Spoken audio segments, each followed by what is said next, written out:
आशा करता हूँ आप सब बहुत अच्छे होंगे। मेरा नाम है सिद्धांत अग्निहोत्री। स्टडी आई में आपका बहुत बहुत स्वागत है। तो मित्रों, आज हम नरेंद्र मोदी जी की बायोग्राफी को रिव्यू करेंगे। पार्ट 1 है ये, पार्ट 2 बहुत ही जल्द अपलोड हो जाएगा। एक तबके को तो ये बहुत ज्यादा पसंद है और एक तबके को ज्यादा रास नहीं आते हैं, तो अब इनकी पूरी लाइव देखेंगे, एनालिसिस करेंगे। और प्राइम मिनिस्टर सीरीज है ये, मैं सारे प्रधानमंत्रियों की जीवन का रिव्यू कर रहा हूँ, उनकी जीवनी आपके सामने लेके आ रहा हूँ। तो अगले जो हैं वो मोदी जी हैं। तो चलिए आगे बढ़ते हैं। @e-connect मेरा फेसबुक पेज है, सिद्धांत अग्निहोत्री मेरी फेसबुक प्रोफाइल है। दोनों ही जगह मुझसे लेक्चर्स की पीडीएफ ले सकते हैं, मुझसे सवाल भी पूछ सकते हैं। साथ ही साथ ईयर एंड सेल चल रही है दोस्तों, हर कोर्सेज पे ह्यूज डिस्काउंट चल रहा है। आप इन नंबर्स पे कॉल करिए, वेबसाइट विजिट करिए, आपको बहुत ज्यादा लाभ होने वाला है। तो चलिए आगे बढ़ते हैं दोस्तों। ये सारे के सारे प्रधानमंत्री हैं आजादी के बाद से। जवाहरलाल नेहरू का जो रिव्यू है वो ऑलरेडी अवेलेबल है। जवाहरलाल नेहरू की बायोग्राफी भी अवेलेबल है, और Nehru as an architect of India, ये हाल ही में मैंने इस पे भी सेशन पूरा किया हुआ है।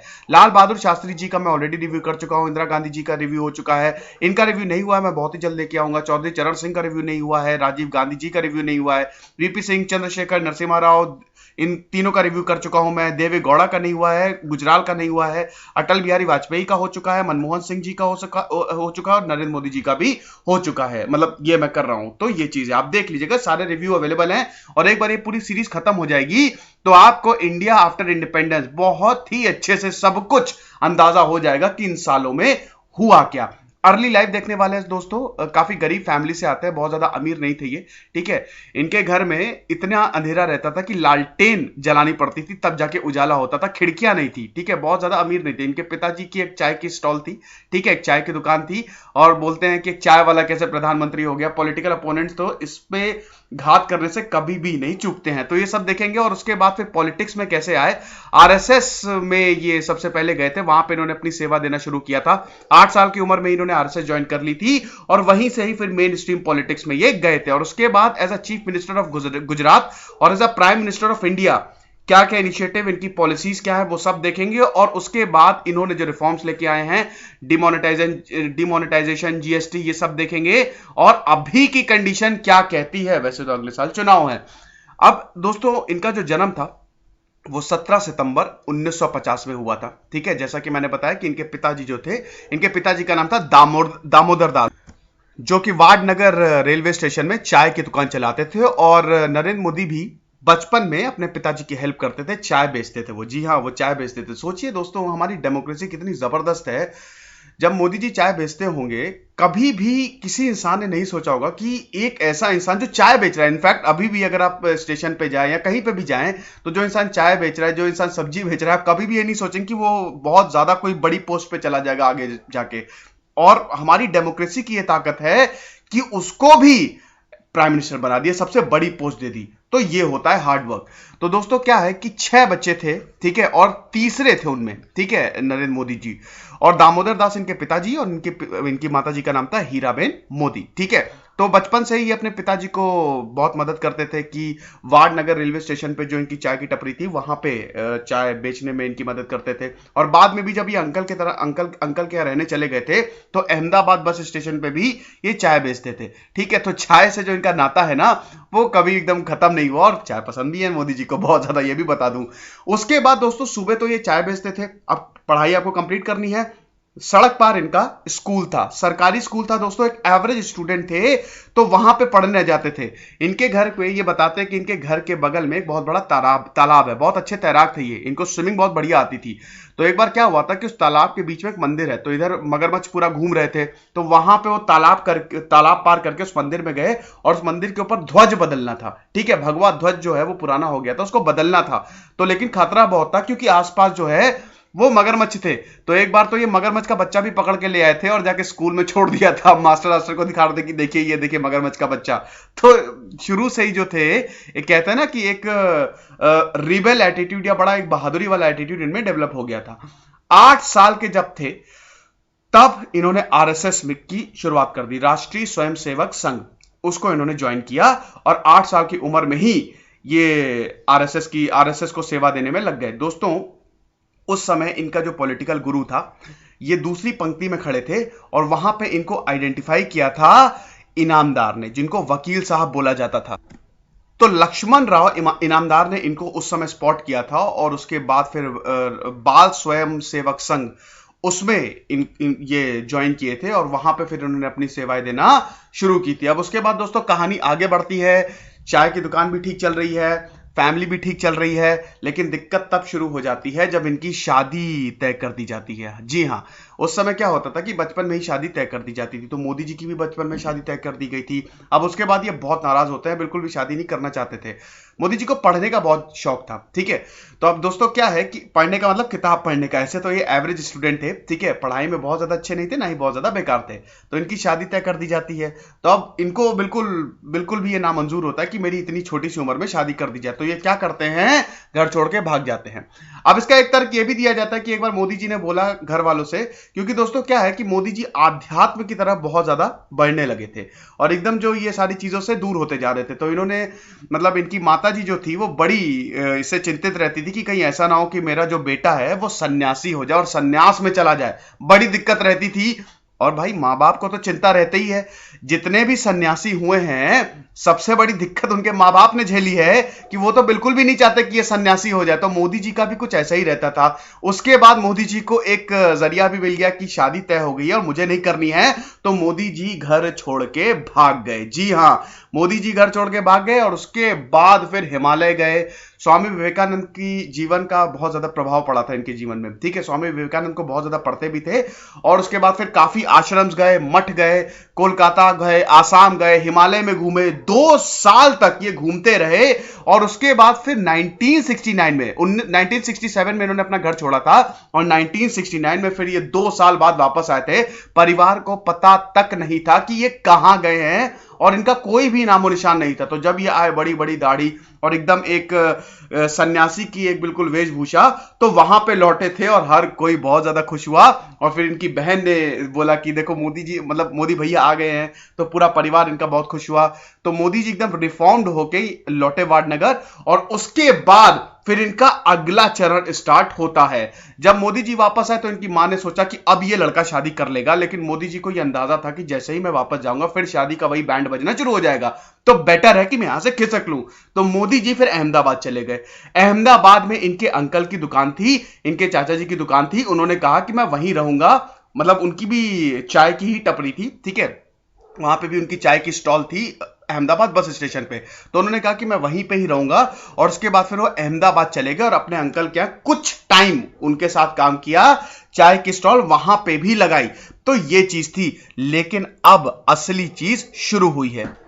कुछ वक्त बाद दोस्तों इन्होंने एक साइकिल खरीदी और इन्होंने बोला कि अब मैं चाय बेचूंगा, जाके खुद ही चाय बेचूंगा। तो इन्होंने साइकिल पे चाय बेचना स्टार्ट कर दिया और अहमदाबाद के गीता मंदिर पे ये चाय बेचते थे और वहां पे बगल में ही आरएसएस का हेडक्वार्टर्स था, तो आरएसएस सेवकों का वहां पे आना जाना लगा रहता था। और वहीं पे एक बार दोबारा, क्योंकि डिस्कशन बहुत होते थे, इनामदार में इनको स्पॉट किया और फिर इनको ऑफर दिया कि तुम एक काम करो, पूरी तरह से आरएसएस में शामिल हो जाओ। तो वहां से फिर ये राष्ट्रीय स्वयंसेवक संघ के एक प्रचारक बन गए, कैंपेनर बन गए।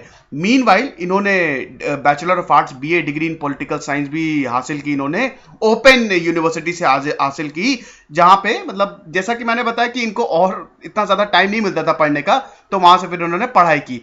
अब दोस्तों क्या है कि एज एन आरएसएस कैंपेनर इन्होंने कमाल कर दिया, ठीक है। 1975 में इमरजेंसी लगी, ठीक है, इंदिरा गांधी ने इमरजेंसी लगा दी जून 1975 में। 2 साल तक हर कोई अंडरग्राउंड हो गया। उस समय गुजरात जो था वो इंदिरा गांधी विरोधियों का गढ़ बना हुआ था, यहां पे सब लोग आते थे जो भी इंदिरा गांधी को अपोज करता था। तो मोदी जी को ये जिम्मेदारी दी गई कि जितने भी लोग आए उनको देखो, उनको अच्छे से बताओ सिचुएशन के बारे में, और इनको पैम्फलेट बांटने को भी बोला गया। दोस्तों ऐसा था कि इंदिरा गांधी को अपोज करने के लिए बड़े बड़े पैम्फलेट छपते थे और आइडियाज छपते थे, लेकिन इनको बांटना ये इलीगल था, क्योंकि इंदिरा गांधी जी ने इमरजेंसी लगाई थी। अगर आप बांटेंगे तो आपको सीधा पकड़ के जेल में डाल दिया जाएगा। 2 साल के लिए मोदी जी अंडरग्राउंड हो गए थे, क्योंकि उनको भी पता था ये सब जितने भी लोग अंडरग्राउंड हुए थे, क्योंकि बहुत लोगों को इन 2 साल में जेल में पकड़ के डाल दिया गया था, ठीक है, जितने भी लोग अंडरग्राउंड हुए थे वो इंदिरा विरोधी थे, ठीक है। तो यहां पे मोदी जी भी अंडरग्राउंड हो गए। तो एक टाइम वो कभी सरदार का भेष बदल के वो निकलते, कभी वो एक सन्यासी का भेष बदल के निकलते ताकि पकड़े ना जाए। और पैम्फलेट को, जितना भी जो पैम्फलेट छपते थे, ठीक है, आरएसएस के या जो आइडियाज होते थे कि किस तरह से इमरजेंसी में हम काम करेंगे, इमरजेंसी को खत्म किया जाए और कांग्रेस हटाओ देश बचाओ, ये सब जितने भी आइडियाज होते थे, इन सारे पैम्फलेट्स को मोदी जी ने बंटवाना शुरू कर दिया और सारे स्टेट्स में इन्होंने बंटवाना शुरू कर दिया, तो यहां पे बहुत ज्यादा सफल हो गए। तो जब इमरजेंसी खत्म हुई, आरएसएस ने इसको, मोदी जी को इसका इनाम दिया, क्योंकि इन्होंने बहुत ही एफिशिएंटली काम किया था। 1977 के बाद दोस्तों आपको पता ही है, जयप्रकाश नारायणन, जनता पार्टी आ गई और जनता पार्टी से फिर बीजेपी अलग होगी, भारतीय जनता पार्टी बन गई। ठीक है, वो सब मैंने ऑलरेडी कवर किया है, तो फिलहाल उसमें मैं इतना नहीं जाऊंगा। मैं अपना जो लेक्चर है वो फिलहाल मोदी जी पे ही सीमित रखूंगा। तो ये चीज है। तो अब दोस्तों क्या है कि इसको फिर इनका अवार्ड मिला। ठीक है, आरएसएस में ये एक के बाद एक बड़ी पोस्ट पे जाते रहे और गुजरात में इनका कद जो है वो बढ़ता रहा और जितने भी वहां पे कार्यकर्ता थे मोदी जी को एज अ हीरो देखने लगे कि ये बड़ा ही जो है हार्डवर्क करता है। यहां पे मोदी जी को एक बहुत ही बड़ा बूस्ट मिलता है। दोस्तों क्या है, गुजरात की बात करें तो वहां पे दो सबसे बड़े लीडर्स थे, मैं बताना चाहता हूं। एक तो थे केशु भाई पटेल, ठीक है, गुजरात के दो सबसे बड़े लीडर थे बीजेपी के। दूसरे थे शंकर सिंह वाघेला। तो ये दो ही लीडर्स थे जो सब कुछ देखते थे, लेकिन मोदी जी एक यंग लीडर थे, ठीक है, और बहुत ही यंग थे, ज्यादा उनकी उम्र उस समय थी नहीं और तेजी से वो ऊपर आ रहे थे। तो केशु भाई पटेल और शंकर सिंह वाघेला शुरू में तो मोदी जी को बोले कि चलो ठीक है, बच्चा है, कोई दिक्कत नहीं, हमारी हेल्प कर रहा है। और मोदी जी को भी यही बोला गया था कि तुम केशु भाई पटेल और शंकर जी वाघेला को सपोर्ट करोगे, इनको मजबूत करोगे। लेकिन धीमे धीमे, बड़े इंटेलिजेंट, बड़े चालाक है मोदी जी, आपको बताना चाहता हूं, धीमे धीमे इन्होंने इनसे सत्ता ही छीन ली। अब वो क्या स्टोरी है, चलिए उसमें बात करते हैं। दोस्तों ऐसा है कि जब लाल कृष्ण आडवाणी जो है वो प्रेसिडेंट बने बीजेपी के 1986 में, क्योंकि अभी जो पार्टी है वो पूरी तरह से लाल कृष्ण आडवाणी और अटल बिहारी वाजपेयी और मुरली मनोहर जोशी, ये जो तीन बहुत सीनियर मोस्ट लीडर हैं, इनके हाथ में आ गई है। तो यहां पे मोदी जी को गुजरात में ऑर्गेनाइजिंग सेक्रेटरी बनाया गया। ठीक है, कि जो भी चीज हो रही है, कोई अगर हमको रैली करनी है या कोई यात्रा करनी है तो उसको ऑर्गेनाइज करने का काम तुम्हारा। तो बीजेपी की तरफ से गुजरात में ये 1987 तक ये ऑर्गेनाइजिंग सेक्रेटरी बने रहे। अब यहां पे इन्होंने बहुत ही एफिशिएंटली काम किया। इन्होंने ढेर सारी यात्राओं को, जर्नी को ऑर्गेनाइज किया। इसमें एक न्याय यात्रा 1987 में शामिल थी, लेकिन सबसे इंपॉर्टेंट लाल कृष्ण आडवाणी की रथ यात्रा। आपको याद ही है रथ यात्रा। दोस्तों क्या है, मंडल कमंडल की जब राजनीति हुई थी, वीपी सिंह की बायोग्राफी का मैंने रिव्यू किया है, देख लीजिएगा, उसमें मैंने बहुत अच्छे से समझाया है। वीपी सिंह मंडल कमीशन ले आए थे, ठीक है, रिजर्वेशन ले आए थे, बहुत ज्यादा दिक्कत हुई थी वहां पे। अब बीजेपी तो वीपी सिंह की सरकार को सपोर्ट कर रही थी, तो बीजेपी के लिए संकट यह था कि वो वीपी सिंह के साथ जाएंगे, मंडल कमीशन को सपोर्ट करेंगे, तो यहां पे जो उनका वोट बैंक है वो चला जाएगा। अगर वो वीपी सिंह के साथ नहीं जाएंगे तो फिर उसके बाद जो रिजर्व कैटेगरी के लोग हैं उनका वोट चला जाएगा। तो उन्होंने बोला छोड़ो, ना वीपी सिंह ना मंडल कमीशन, हम किसी के साथ नहीं जाएंगे, हम तो भगवान राम को पकड़ेंगे। तो यहां से कमंडल की राजनीति जो है वो शुरू हो गई। भगवान राम को पकड़ो, मंदिर वहीं बनाएंगे। तो इसके पूरे बिहार पे ये बड़ी बड़ी रथ यात्रा जो है वो ऑर्गेनाइज की गई दोस्तों। और बेसिकली इसको गुजरात के सोमनाथ से अयोध्या तक जाना था। ठीक है, काफी लंबी चौड़ी रथ यात्रा थी और गुजरात में जो ये रथ यात्रा ऑर्गेनाइज करने का काम नरेंद्र मोदी को दिया गया। लाल कृष्ण आडवाणी लीड कर रहे थे और लाल कृष्ण आडवाणी के पहले सारथी जो थे वो मोदी जी थे। और यहीं से ही लाल कृष्ण आडवाणी और मोदी जी बहुत ही करीब आ गए। ये अलग बात है कि बाद में लाल कृष्ण आडवाणी, अटल बिहारी वाजपेयी कट्टर विरोधी हो गए मोदी जी को। गुजरात दंगों के बाद तो सीधा बोल दिया कि मोदी जी को हटाना ही पड़ेगा। लेकिन जैसा कि मैंने बताया, इंटेलिजेंट बहुत है मोदी जी, किस तरह से सिचुएशन को अपने फेवर में करनी है इनको अच्छी तरह से आता है। वो अभी हम देखेंगे, उसकी भी स्टोरी अभी जानेंगे।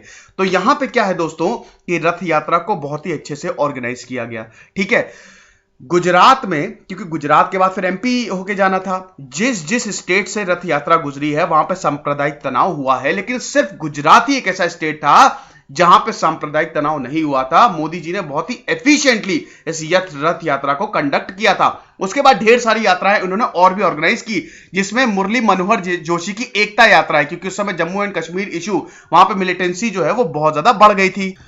तो इसी मिलिटेंसी को काउंटर करने के लिए, जम्मू एंड कश्मीर में जो सिचुएशन अनस्टेबल थी उसको हटाने के लिए मुरली मनोहर जोशी की एकता यात्रा थी कन्याकुमारी टू जम्मू एंड कश्मीर। अरे बाप रे, एक कोने से दूसरे कोने तक। अब यहां पे दोस्तों क्या है, बड़ी कॉमेडी स्टोरी है और बड़ी इंटरेस्टिंग स्टोरी है।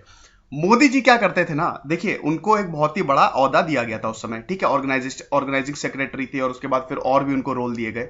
तो मोदी जी कभी भी कार्यकर्ताओं के साथ काम करते थे, लेकिन बहुत ज्यादा वो घूमने निकल जाते थे, ठीक है। जब भी ये यात्रा जो थी मुरली मनोहर जोशी की, वो जब जब डिफरेंट डिफरेंट स्टेट से गुजरती थी, वो शाम को घूमने निकल जाते थे, ठीक है। तो मुरली मनोहर जोशी वैसे तो मोदी जी के साथ बिल्कुल कोऑर्डिनेशन में काम कर रहे थे, लेकिन एक बार क्या हुआ कि मुरली मतलब सारे कार्यकर्ता को साथ में खाना खाना था, तो मुरली मनोहर जोशी ने देखा कि मोदी जी नहीं है, वो घूमने निकल गए थे। तो उसके बाद बड़ा गुस्सा आया मुरली मनोहर जोशी को, और मुरली मनोहर जोशी ने मोदी जी को बुलाया और जम के हड़काया, जम के डांटा कि भैया तुमको एक जिम्मेदारी दी गई है और तुम ऐसे घूम रहे हो, ये सब मत करो, एक सीनियर लीडर हो अब तुम, ठीक है, और उसी की तरह काम करोगे। तो वहीं से ही मुरली मनोहर जोशी और मोदी जी के जो रास्ते हैं ना, वो थोड़े बहुत कहीं ना कहीं तो खटास से भर गए, ठीक है। मतलब जो उनका नेचर, मतलब जो उनका कोऑर्डिनेशन था, उनमें थोड़ी सी तो खटास आ गई रिश्तों में, ठीक है। लेकिन फिर भी मुरली मनोहर जोशी जो थे, वो मोदी जी को ऐसा नहीं है कि पूरी तरह से मतलब उनको डिसलाइक करते थे। एक बार मोदी जी बगल में बैठे थे और मीडिया सामने था, तो उन्होंने मोदी जी के कंधे पे हाथ रख के बोला कि ये हमारे नरेंद्र मोदी है, बड़े ही युवा कार्यकर्ता, और बड़ी तारीफ की। तो ये पहला इवेंट था जब मोदी जी को मीडिया से मुरली मनोहर जोशी ने ही इंट्रोड्यूस कराया था। अब दोस्तों क्या है कि देखते ही देखते 1995 के इलेक्शंस आ गए, बीजेपी जीत गई, बहुत ही ज्यादा मतलब बहुत ही ज्यादा मार्जिन से जीती थी दोस्तों। 182 सीट्स है गुजरात स्टेट असेंबली की, आपको पता ही है, एंड आई गेस 125 या 126 मिली थी, आप चेक कर लीजिएगा, मुझे एग्जैक्टली याद नहीं है, 1995 के इलेक्शंस में। अब दोस्तों यहां पे क्या है कि केशु भाई पटेल को चीफ मिनिस्टर बनाया गया, केशु भाई पटेल को चीफ मिनिस्टर बनाया गया, लेकिन शंकर सिंह वाघेला भी बड़े ही सीनियर लीडर थे, तो शंकर सिंह वाघेला ने विद्रोह कर दिया कि केशु भाई पटेल को कैसे चीफ मिनिस्टर बनाया जा सकता है, मैं विद्रोह कर रहा हूं।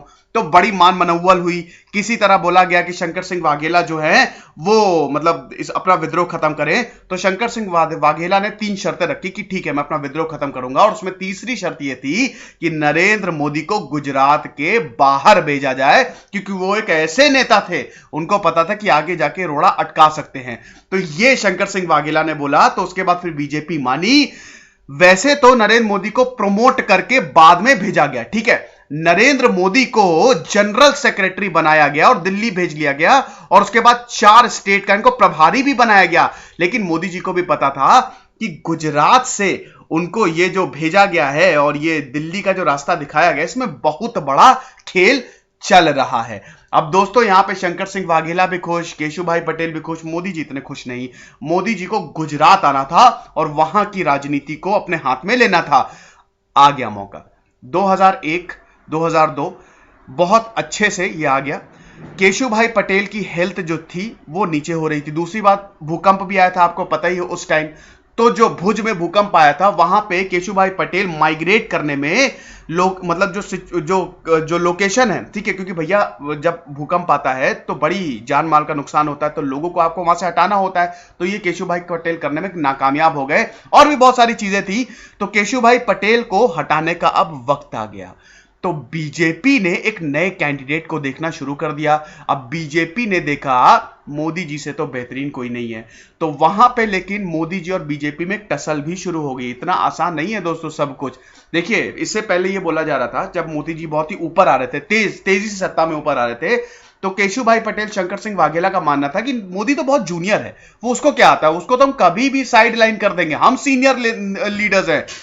यहां पे वो एनालाइज करने में नाकामयाब हो गए थे, क्योंकि मोदी जी ने इतनी जबरदस्त पैठ बना ली थी कि उस समय उनकी सिचुएशन या उनको हिलाना आसान नहीं था, अंगद का पैर जमा के वो बैठ गए थे। तो फाइनली उनके पास मौका आया, अक्टूबर 2001 में उन्होंने, मोदी जी ने रिप्लेस कर दिया केशु भाई पटेल को, और गुजरात के चीफ मिनिस्टर जो हैं वो नरेंद्र मोदी बने। इलेक्शंस भी आने वाले थे दोस्तों, बहुत ही जल्द इलेक्शंस भी आने वाले थे, लेकिन इलेक्शन से पहले ही एक बहुत बड़ी, एक जो कहते हैं ना दाग, जो मोदी जी के जीवन पे एक दाग है, वो है गुजरात दंगे। उपद्रवियों ने दोस्तों साबरमती के 2 डिब्बों में आग लगा दी। उन डिब्बों में वो लोग सफर कर रहे थे जो अयोध्या जा रहे थे, ठीक है, पीसफुली जा रहे थे, उपद्रवियों ने आग लगा दी। उसके बाद पूरे गुजरात में जो है वो दंगे फैल गए, ठीक है। 58 लोग, मतलब वैसे तो अप्रोक्सीमेटली 60 लोग मारे गए थे, मतलब पूरा जो डब्बा बंद करके वो पूरा ट्रेन को जला दिया गया था। दो साबरमती एक्सप्रेस के 2 डब्बों को जला दिया गया था। 27 फरवरी 2002 की बात है, गोधरा के पास। यहां पे उसके बाद ऐसे दंगे फैले हैं, 750 से ज्यादा मुस्लिमों की जान गई, 250 से ज्यादा हिंदुओं की जान गई। और यहां पे सीधा मोदी सरकार पे यह आरोप लगाया जाता है कि इन्होंने कुछ भी नहीं किया। हालांकि मोदी सरकार ने उस समय बोला था कि किसी भी दंगाई को देखो और गोली मार दो, लेकिन मोदी जी के भी स्टेटमेंट कुछ इस तरह से आए थे उस समय गुजरात रायोट्स में कि एकदम बिल्कुल हिलाने वाले थे। और उस समय अटल बिहारी वाजपेयी को बहुत ज्यादा गुस्सा आया था, और वहीं से ही अटल बिहारी वाजपेयी लाल कृष्ण आडवाणी के रिश्ते जो है वो मोदी से खराब होना शुरू हो गए। और अटल बिहारी वाजपेयी ने तो सीधा, ये तो आपको एक प्रेस कॉन्फ्रेंस का वाकया भी याद होगा कि जब वो तो नेट पे भी अवेलेबल है, आप देख लीजिएगा कि जब अटल बिहारी वाजपेयी और नरेंद्र मोदी साथ में बैठे हुए हैं तो अटल बिहारी वाजपेयी सीधा ये टॉन्ट मारते हैं, ये तंज कसते हैं। और जो सही बात भी है, उन्होंने बोला था मोदी जी से कि आप जो है अपना राजधर्म निभाए। तो उस समय मोदी जी, वैसे तो पूरी प्रेस कॉन्फ्रेंस में बड़े असहज थे मोदी जी, तो जैसे ही उन्होंने ये बात सुनी तो मोदी जी ने उनको तुरंत काटते हुए बोला अटल जी को कि वही निभा रहे हैं साहब। तो अटल जी को भी पता चला कि अब ज्यादा दिक्कत, मतलब ज्यादा अगर मैं बात आगे बढ़ाऊंगा तो यहीं पे भी झगड़ा ना शुरू हो जाए। तो फिर अटल जी तो बहुत सुलझे हुए इंसान थे, तो उन्होंने फिर वहीं पे चीजों को खत्म किया। तो ये जो एक दाग है, इससे पहले एक और अटल जी बात बोल चुके थे कि गुजरात दंगों के बाद मैं जब देश जाता हूं, देश विदेश की यात्रा करता हूं, तो वहां पे मेरे बहुत सारे मुस्लिम देश भी हैं, तो अब मैं क्या मुंह लेके जाऊंगा उनके पास। तो मोदी जी को यहां पे अटल जी बिल्कुल, उन्होंने फिर मतलब पसंद नहीं करते थे, वो चाहते थे कि मोदी जी जो हैं वो इस्तीफा दे दें, गुजरात के चीफ मिनिस्टर से वो इस्तीफा दे दें।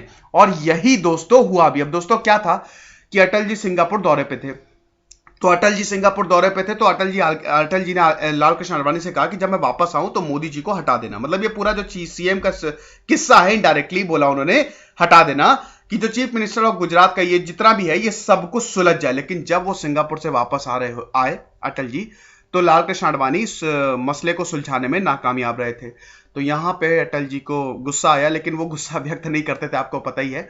तो उसके बाद ये हुआ कि राष्ट्रकारिणी बैठक होनी थी गोवा में, तो अटल जी लाल कृष्ण आडवाणी दोनों ही वहां पे जा रहे थे। तो ये बिल्कुल पक्का था कि ये जो पार्टी है बीजेपी जो है वो इस्तीफा मांग लेगी, क्योंकि दोस्तों ऐसा क्या है हुआ ना कि जब गुजरात दंगे हुए तो अब अटल जी तो गठजोड़ की सरकार चला रहे थे। 1998 में जो उनकी सरकार आई थी, उसके बाद फिर 1999 में पूरी तरीके से आई थी, तो वो तो एक गठजोड़ की सरकार चला रहे थे, 20 दल को वो साथ लेके चल रहे थे। अटल बिहारी वाजपेयी तो उनको पता था कि गुजरात दंगों का असर बहुत खतरनाक होगा। तेलुगु देशम पार्टी, डीएमके और रामविलास पासवान, इन सब ने बोलना शुरू कर दिया कि अगर गुजरात दंगों पे कुछ नहीं किया गया तो हम सपोर्ट वापस ले लेंगे। तो बीजेपी के ऊपर बहुत ज्यादा प्रेशर आया। तो उसके बाद राष्ट्रकारिणी बैठक में यह बिल्कुल तय था कि गोवा में यह बैठक होनी थी कि यहां पे मोदी जी का जो है इस्तीफा मांग लिया जाएगा। तो वहां पे अटल जी, लाल कृष्ण आडवाणी और जितने भी सीनियर लीडर्स हैं, ठीक है, वो जब गए गोवा में राष्ट्रकारिणी बैठक में, उससे पहले ही मोदी जी ने इस्तीफे की पेशकश कर दी कि मैं जो है अपना रेजिग्नेशन जो है वो पार्टी को सौंप रहा हूं। जैसे ही ये बात हुई, जैसा कि मैंने बड़ा बताया, मोदी जी को पता था सिचुएशन को अपने अंडर कैसे करें। तो जैसे ही उन्होंने ये बात बोली, तुरंत नारे लगने शुरू हो गए, हम इस्तीफा नहीं देने देंगे और ऐसा नहीं है, आप हमारे लीडर हैं। उस समय अटल जी को समझ में आ गया कि सिचुएशन बहुत ही खतरनाक हो सकती है। अरुण जेटली फिर स्टेज पे आए, अरुण जेटली ने यह रिक्वेस्ट किया कि आप इस्तीफे को वापस ले लीजिए। प्रमोद महाजन ने भी, जो कि अटल बिहारी वाजपेयी के बहुत ज्यादा करीबी थे, तो प्रमोद महाजन ने भी इसका सपोर्ट किया। तो अल्टीमेटली ये जो इस्तीफा था ये एक्सेप्ट नहीं किया। और उसी वक्त 2002 में जब चुनाव हुए तो बीजेपी जो है वो पूरी बहुमत से गुजरात में आई। ये पोलराइजेशन, ये ध्रुवीकरण करने में कामयाब हो गए थे। वैसे मोदी जी चाह रहे थे कि 6 महीने पहले ही चुनाव हो जाए, क्योंकि ये पूरा फायदा लेना चाह रहे थे। तो उन्होंने चीफ इलेक्शन कमिश्नर से ये रिक्वेस्ट की थी, लेकिन उन्होंने बोला था नहीं, अभी नहीं करेंगे। ठीक है, तो मोदी जी ने, देखिए, इसका फायदा तो बीजेपी को भरपूर तरीके से हुआ, तो पूरी तरह से गुजरात में आई और फिर उन्होंने सेकेंड टर्म जो है वो स्टार्ट कर दिया। अब दोस्तों ऐसा नहीं है, वहां पे गुजरात में मोदी जी ने बहुत ज्यादा डेवलपमेंट किया, निवेश बढ़ाया। वैसे गुजरात मॉडल ये हर जगह लॉन्च करना चाहते हैं, देश में भी इस समय गुजरात मॉडल बोलते हैं कि उसी के तर्ज पे हमको चलना चाहिए। गुजरात मॉडल है क्या? हर गांव को बिजली दो, टूरिज्म बढ़ाओ, एनर्जी सेक्टर, जॉब में ट्रांसपेरेंसी लाओ, डिसेंट्रलाइजेशन करो, उसके बाद फिर जितने भी इरिगेशन प्रोजेक्ट्स है बड़े बड़े उनको लगाओ, निवेश बढ़ाओ, इन्वेस्टमेंट अट्रैक्ट करो, मैन्युफैक्चरिंग सेक्टर को बढ़ाओ। तो ये इनका गुजरात जो है मॉडल है और यही चाह रहे थे। लेकिन दोस्तों इसमें डेवलपमेंट में डिबेट ये होती है कि एग्रीकल्चर को उतना बढ़ाने में कामयाब नहीं हो पाए। ठीक है, एग्रीकल्चर बहुत ज्यादा नहीं पढ़ा, मैल न्यूट्रिशन इनके एरा में बहुत ज्यादा था। ठीक है, और गुजरात तो पहले से ही बहुत ज्यादा डेवलप था, तो उसको कोई ऐसा उन्होंने कमाल नहीं कर दिया। ठीक है, तो ये खैर मत और मतलब क्या कहते हैं कि अगेंस्ट और फॉर में ये लोग रहते हैं। कुछ लोग बोलते हैं बहुत ज्यादा गुजरात में डेवलपमेंट हुआ, कुछ लोग बोलते हैं उस डेवलपमेंट को सस्टेन बहुत ज्यादा नहीं कर पाए, वो जैसा था वैसा ही रहा। तो ये चीज थी। अब दोस्तों क्या है कि हम अगले लेक्चर में देखेंगे पार्ट 2 में कि Narendra Modi as a prime minister उन्होंने क्या किया और किस तरह से उन्होंने सत्ता संभाली। तब तक खुश रहिए, पढ़ते रहिए। दिस इज सिद्धांत Agnihotri signing off, and share जरूर कर दीजिएगा। Thank you so much.